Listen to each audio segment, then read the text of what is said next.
What is up, y'all? How are you guys doing today? My name is Dr. Mo. I'm a doctor of physical therapy. I talk about all things physical therapy and life related as I see fit. As y'all know, Car Chronicles, most of my videos are in the car.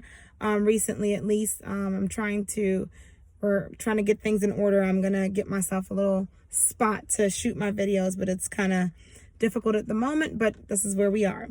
So welcome to my new subscribers. I appreciate you guys, and my old subscribers, I thank you so much. This video is in response to Bria Jackson, who reached out to me via my PTA to DPT in Life page on Facebook, and she was asking about specific stats and things that pretty much my experience, and what advice would I give anyone that's trying to look into transitioning as a PTA to DPT, or which route is better.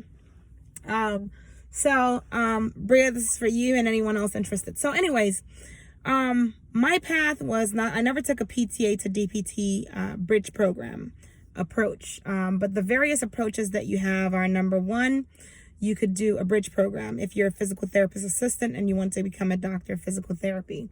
At the time when I was applying, there were two programs, one in Ohio and one in Texas. Now, I live in Maryland, and it is very hard to Ohio's far, okay, 7 to 8 hours. In Texas, that's a flight. So I was looking at that, and the good thing about the programs, though, were that they were all like weekend or specific weekends that I would have to go in to do classroom work, and then come back.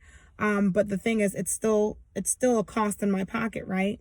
Because I have to get a plane ticket if I'm going to fly out. I have to get a car, and I have to get a place to live while I'm there. So that was not going to work.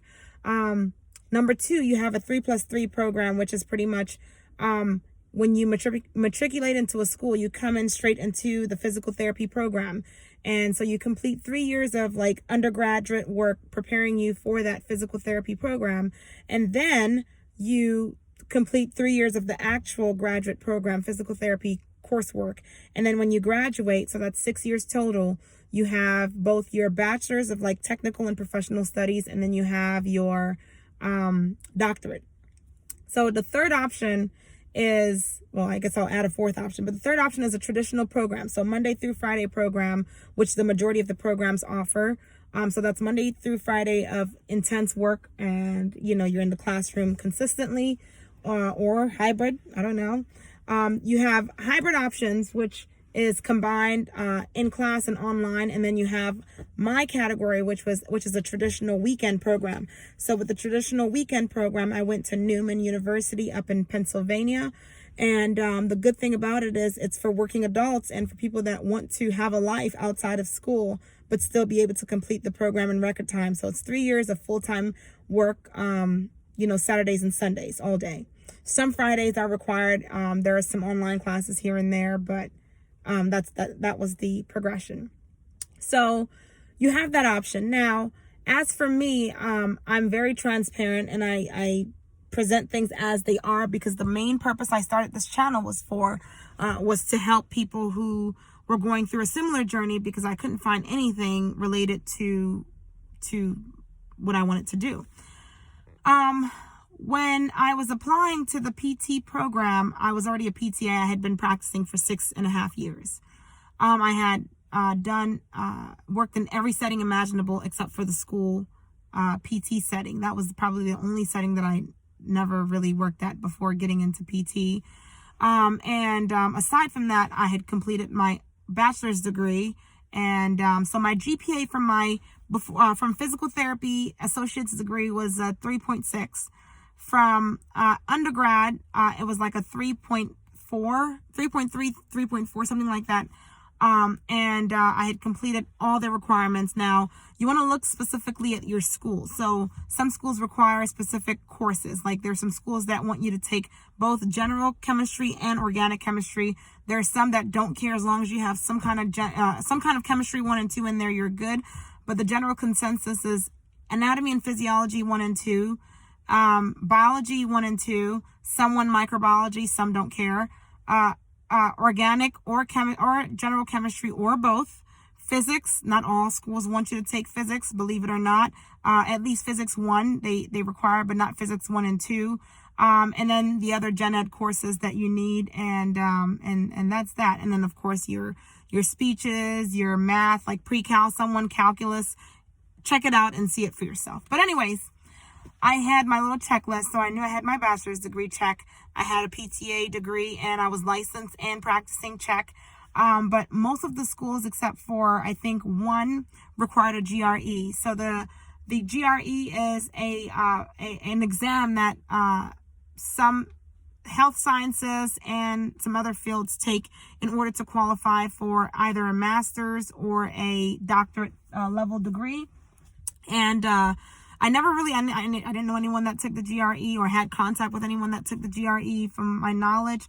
I, didn't really know what it was about, but I Googled and I researched, and so I got that in order. And so the schools that I applied to were Shenandoah University, University of Maryland, Baltimore, Newman University, University of Texas Health Science Center, San Antonio, Pitt, and another university, I don't remember, but those are the ones that I can remember. So I applied to those schools in 2014, and I got rejected from all but two, which were University of Maryland and Newman University. Both I was waitlisted and told to hang on and see how things were. So never got called back, and so I thought, oh man, this sucks. And then in 2014, yes. So then I heard back from Newman. I heard back from Newman and University of Maryland about the same time. Newman was like December the 20-something of 2014. I got a call, and then University of Maryland was before that. So, but backtrack. I took the GREs, and the reason I took the GREs, well, not the reason, I had to take it, but the GREs, when I took it, I did not study. Okay, I did not study. Okay, I knew that it cost a pretty healthy dime, but I was like, you know what? I'll take it, experience it, see what it's like, and then go back to the drawing board and study now that I know what it's like. Because for me, I have more test taking anxiety than not knowing the material. So I'm more anxious taking the test than actually knowing the material, if that makes sense. So when I took it, I did not expect to do amazingly well, but I didn't expect to fail really miserably either. But I don't remember my scores, but I do remember my writing score was a 3.5 or 3, something like that. But most schools wanted like a 4. Some schools did take the 3. Now, as it pertains to the other different categories, I have no clue. But one thing I know is that I was right at the cusp of being like at that low level, almost failing pretty much. Okay. And I still went ahead and applied, and I said, you know what? I've already applied. Screw it. Whoever takes me, takes me. Whoever doesn't take me, doesn't take me.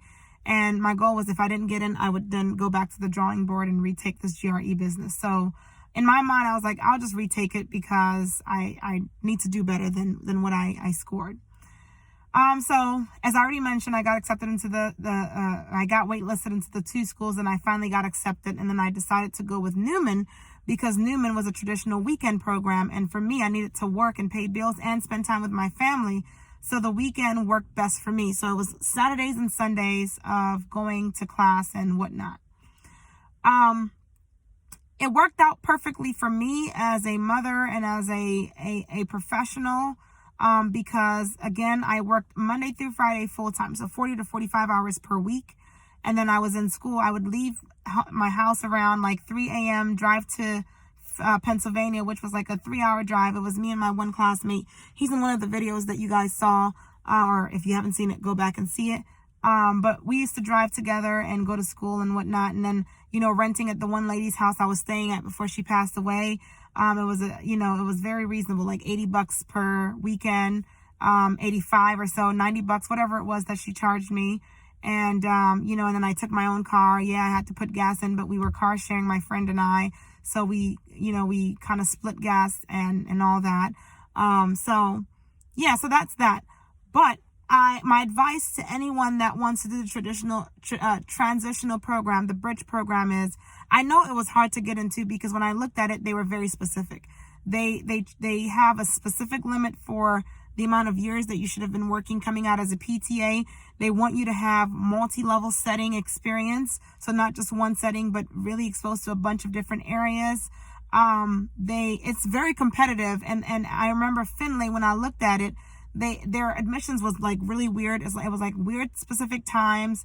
They only took a certain number of people, like every other PT program. I mean, like us, our class, we had about 27 or so, but out of like 800 applicants, I mean, can you imagine how stressful it is? I'm sure that there were people better than me. I'm sure that, there were people that had better credentials than I did, but by God's grace, I still got in. So my advice to anyone is, don't look at when you pull into the school that you want to go get into's website. Look at everything and definitely follow the requirements, because obviously they're using that criteria to dish out applications. And unfortunately, the PTCAS, which is the main applicant site for physical therapy, really streamlines the process for them. So they look at it as, okay, does X, Y, and Z have these requirements? And they check it off, and then they forward that application to whoever the reviewer is, and they do it like that. So make sure that you have at minimum all the requirements or criteria that they have there. But don't let that deter you too from applying. So let's say you have all the requirement, and let's say, like me, your essay or your GRE score was not great. If that's the school that you really want to get into, or you're very interested in, still put it in. You never know. You never know. See, the thing is, as talking to like our professors and how they reviewed like applicants, they say they look at everything. My one professor who does one of the reviews said she looks at everything. But most importantly, at least my school, they look at your experience. So your observation hours, what kind of things did you get to see? Did you see multiple settings? Like me, if you're coming from a PTA background, what types of things, what makes you stand out amidst other applicants? And that's where you get to explain it in your essay and things like that. I've given this advice because it was given to me years ago, but if you had some kind of a bad grade, or your GPA was severely affected at some point in your undergraduate career, or if you did master's degree before getting into the program, make sure that you include that in your application. Like, listen, yes, I might have had like a 3.1 that year, but I had this going on, but I was still able to push through and persevere and graduate. And they look at that, they look at your whole story. And so don't limit yourself because of not having or meeting that criteria. Rather, make sure that you meet at minimum the minimum criteria. And then if one or two outliers exist, still put it in. You never know. You might just get in like me. So I just think that whichever route you take, I always say this, and I'll continue to say this to anyone that follows my channel or asks me questions about PT. Make sure that you choose a school that will not kill your pockets, because when you come out as a PT, average, most PTs are making, I've seen really low as 68 up to 85K new grad per year.